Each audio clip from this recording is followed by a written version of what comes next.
Assalamualaikum warahmatullahi wabarakatuh. Nama saya Zulkifli. Saya mahasiswa PPG Angkatan 2 LPTK UIN Imam Bonjol Padang. Ini adalah video PPL 1 saya. Berikut liputannya. Assalamualaikum warahmatullahi wabarakatuh.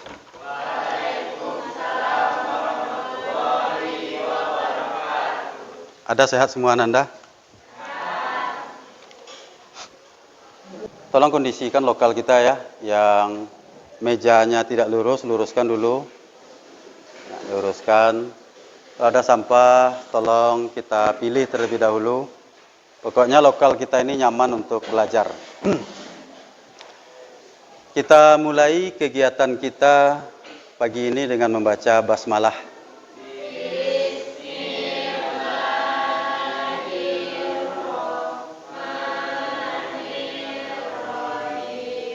Ketua kelas siapa? Tolong siapkan. Siapkan. Hormatkan. Tidak ada perkenalan mulai.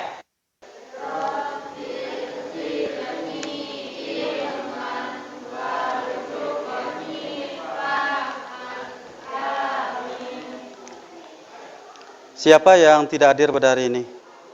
Window. Ya, window ya. Kemarin window ini hadir? Hadir. Nah, kita doakan mudah-mudahan window kalau dia sakit disembuhkan oleh Allah dan bisa mengikuti pembelajaran di hari-hari selanjutnya. Oke, Ananda semua, pertemuan kita pada kali ini akan membahas tema perkembangan Islam pada masa kejayaan. Ini adalah pelajaran sejarah dalam pelajaran PAI. Tujuan pembelajaran kita pada hari ini menyimpulkan indikator kejayaan Islam dengan jelas dan ringkas. Lalu yang kedua, merinci faktor yang mendorong perkembangan peradaban Islam pada masa kejayaan. Ini tujuan pembelajaran kita pada hari ini. Namun, kita harus yakin terlebih dahulu bahwa Islam itu pernah jaya. Sekarang kita lihat seakan-akan Islam itu ada di Arab, Malaysia dan Indonesia, sedikit di daerah Afrika dan Eropa. Sebetulnya Afrika, daerah Eropa, termasuk Rusia itu merupakan daerah kekuasaan Islam pada masa dahulu. Mau yakin tidak? Yakin tidak? Nah, jadi memang iya. Bahkan pusat kejayaan Islam pada masa kejayaan itu di Cordoba, di Spanyol. Jadi kalau ada Ananda yang suka nonton bola, Madrid, Barcelona itu dahulu daerah kekuasaan Islam.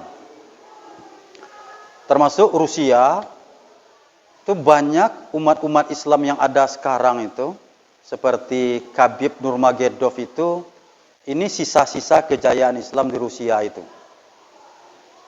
Jadi kalau kita pelajari bagaimana jayanya Islam pada masa itu bisa menjadi inspirasi bagi kita bahwa Islam ini bukan agama yang tidak dipandang. Justru sangat dipandang, maka dia jadi seperti ini sekarang. Dan kalau kita pelajari bagaimana indikator-indikator dan faktor-faktor kejayaan Islam itu bisa pula menjadi motivasi bagi kita. Kalau kita ingin jaya, ingin sukses, belajar kita dari indikator dan faktor-faktor kejayaan Islam yang akan kita pelajari ini. Minggu yang lewat sudah kita pelajari tentang ekonomi Islam kan. Kita tahu ekonomi Islam itu, bagaimana ekonomi itu sesuai dengan syariat ajaran Islam. Sebetulnya Anda semua, ekonomi Islam itu cikal bakalnya sudah ada semenjak zaman Rasul. Khususnya ketika Nabi hijrah ke kota Madinah. Jadi Nabi hijrah ke kota Madinah itu, di samping membenah masyarakat, Nabi juga membenah pasar dengan sahabat yang bernama Abdurrahman bin Auf. Seperti yang Pak sampaikan di awal, materi kita pada hari ini, perkembangan peradaban Islam pada masa kejayaan. Untuk memahami, silakan Ananda lihat video ini terlebih dahulu.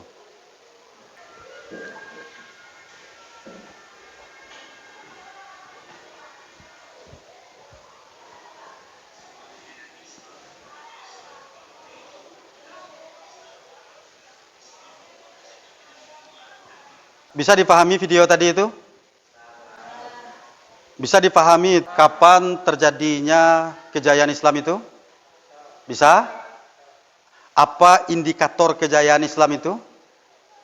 Dan apa faktor yang mendorong Islam jaya pada masa itu? Bisa dipahami dari video itu? Ya. Nanti kita berdiskusi, bisa sumbernya video itu, bisa sumbernya buku paket, dan sumber-sumber lain seperti kita browsing di internet. Ya. Kita bagi 4 kelompok, absen 1 sampai 4 karena kita 16 orang, itu kelompok 1. Urutan 5 sampai 8 itu kelompok 2, 9 sampai 12 kelompok 3, 13 sampai 16 itu kelompok 4. Oke Ananda, nanti yang akan kita diskusikan sesuai dengan indikator pencapaian kompetensi yang sudah kita sebutkan di awal tadi. Kelompok 1 di sini nanti, kelompok 2, kelompok 3, kelompok 4.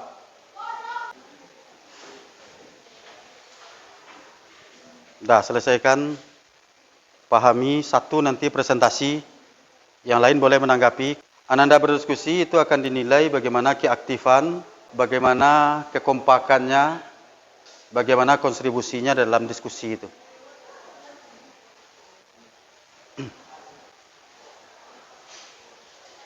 Oke, sudah?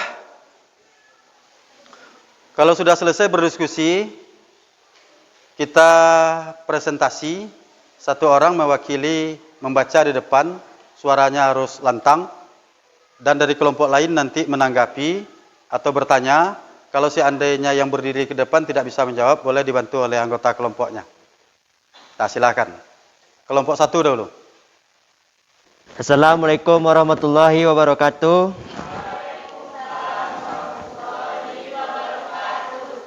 Saya dari kelompok 1 akan membacakan hasil diskusi kelompok saya. Perkembangan peradaban Islam pada masa kejayaan.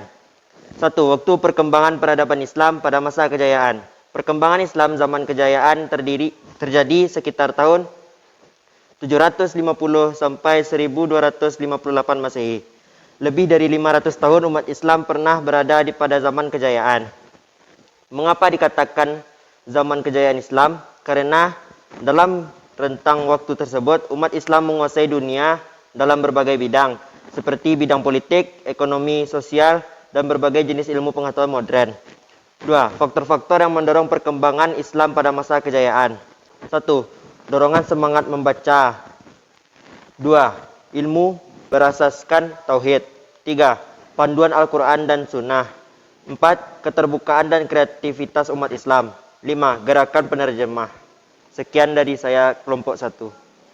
Ada pertanyaan dari kelompok lain? Silakan kelompok. Apa yang dimaksud dengan dorongan semangat membaca?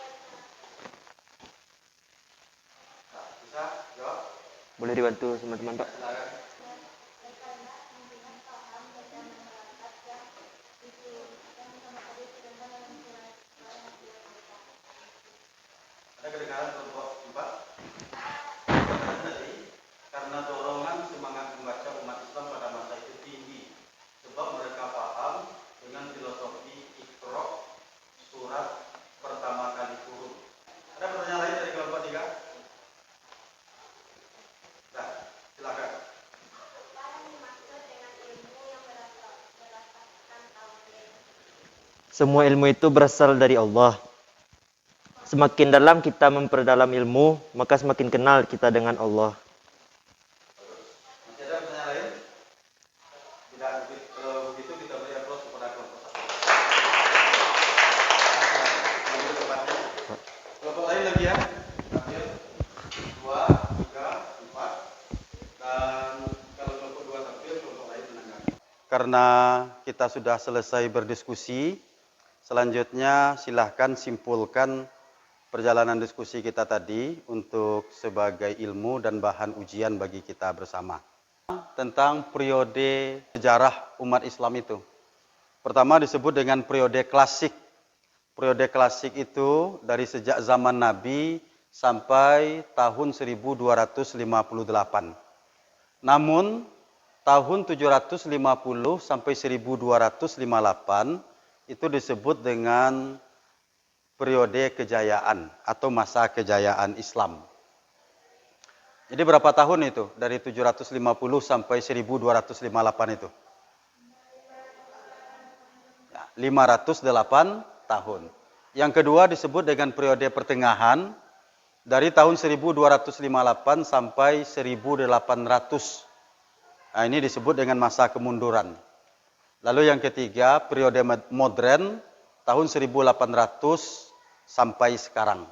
Apa indikator masa kejayaan itu?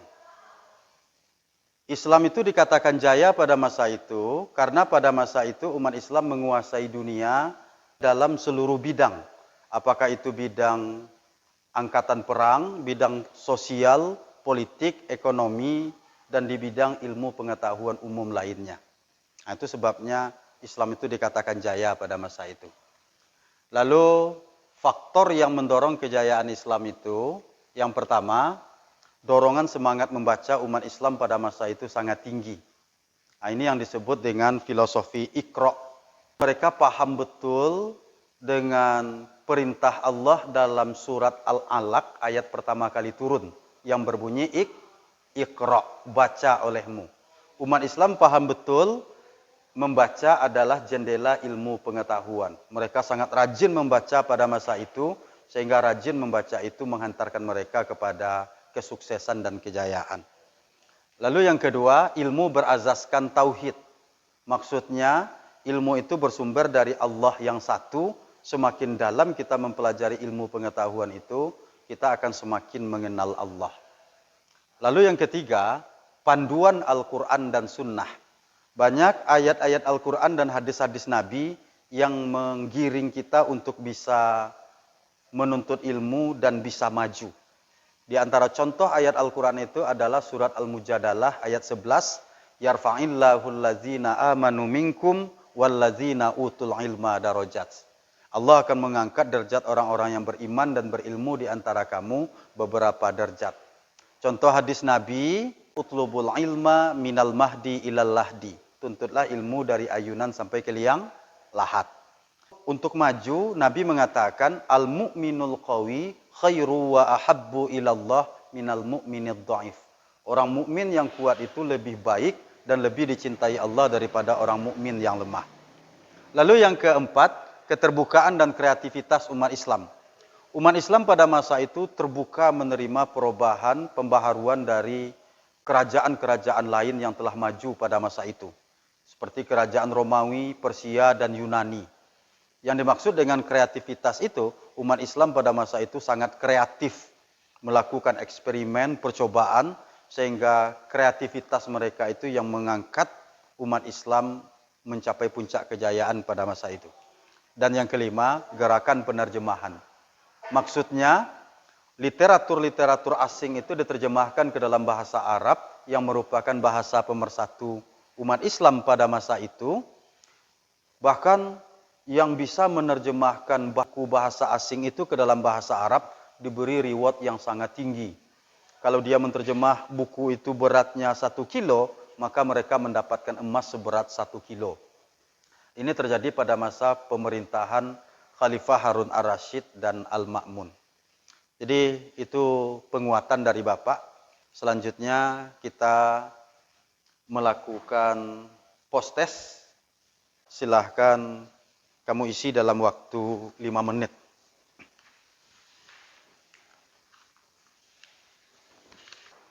Nah, sudah selesai kumpulkan. Jadi untuk penilaian sikap tolong diisi nanti ya. Dan penilaian antar teman serahkan ke Bapak nanti sebelum kita sholat zuhur. Untuk minggu besok materi kita masih Islam pada masa kejayaan. Namun indikator yang harus kita selesaikan minggu besok itu tentang tokoh-tokoh Islam di bidang ilmu pengetahuan agama dan ilmu pengetahuan umum. Hanya ini materi kita pada hari ini, mudah-mudahan bermanfaat bagi kita bersama. Kita akhiri dengan baca hamdalah.